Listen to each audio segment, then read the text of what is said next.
अस्सलामुअलैकुम दोस्तों, क्या हाल है? तबीयत से ठीक है?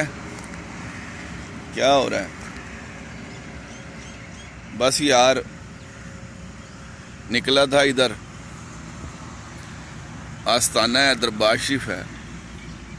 मैं अक्सर आता हूँ सलाम करने के लिए। ये नानो शहीद रहमतुल्लाह अलैह, ये दरबार है। आगे ये रोड है, ये सड़क है।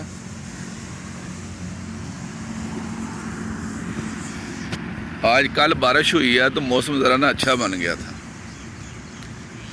तो मैंने सोचा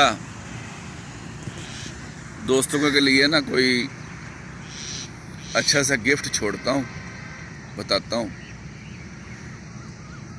यार ये काफूर है ना, काफूर, इसको मोम करने का तरीका बताने लगा हूँ।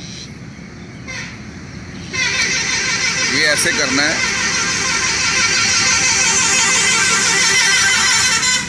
कि 10 तोला आपने स्याह मिर्च ले लेनी है, 10 तोला, और भेड़ का दूध ले लेना है। किसी प्याली में डाल के ना इसको रख लें, और ऊपर से वो भेड़ का दूध डाल दें। वो भेड़ जो जंगलों में चरती है, ठीक है, ये इसके अंदर डूब जाए, तार रहे उसके अंदर। 24 घंटों के बाद आपने वो जो काली मिर्चें हैं ना वो निकाल लेनी है। पताल जंतर आपने इसका तेल लेना है, काली मिर्च का और भेड़ के दूध का तेल निकाल कर इसमें आपने काफूर को खर्ल करना है। लो जी, खर्ल करते जाएं, थोड़ा थोड़ा ये तेल डालते जाएं, खर्ल करते जाएं, तेल डालते जाएं। कोई तशविया नहीं है, कुछ नहीं है, ये काफूर को मोम कर देगा। लो जी बताएं, ये कोई मुश्किल काम है? लोग क्यों छोड़ते, नाकामी क्यों होती है? प्रॉपर करते नहीं हैं, ठीक है ना। चलो नहीं हुआ, उसको और तो खर्ल कर लें, मज़ीद उसके साथ मेहनत कर लें। और जो काली मिर्चें हैं उनको एक दफ़ा दूध पिलाया, दूसरी दफ़ा खुशक करने के बाद फिर पिला लें। ये इसमें तो कोई हर्ज नहीं है। कीमियाकारी या फ़न ये नहीं होता कि बंदा लकीर का फ़कीर हो। कुछ अपने ज़हन से, अपने माइंड से भी सोचना पड़ता है।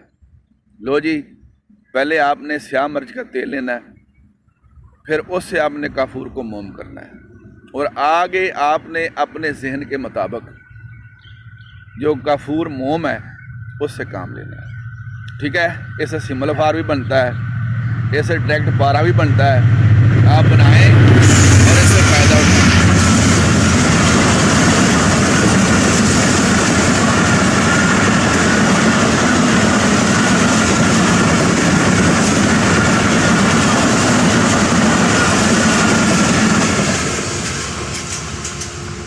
लो जी, ट्रेन भी दिखा दी आपको।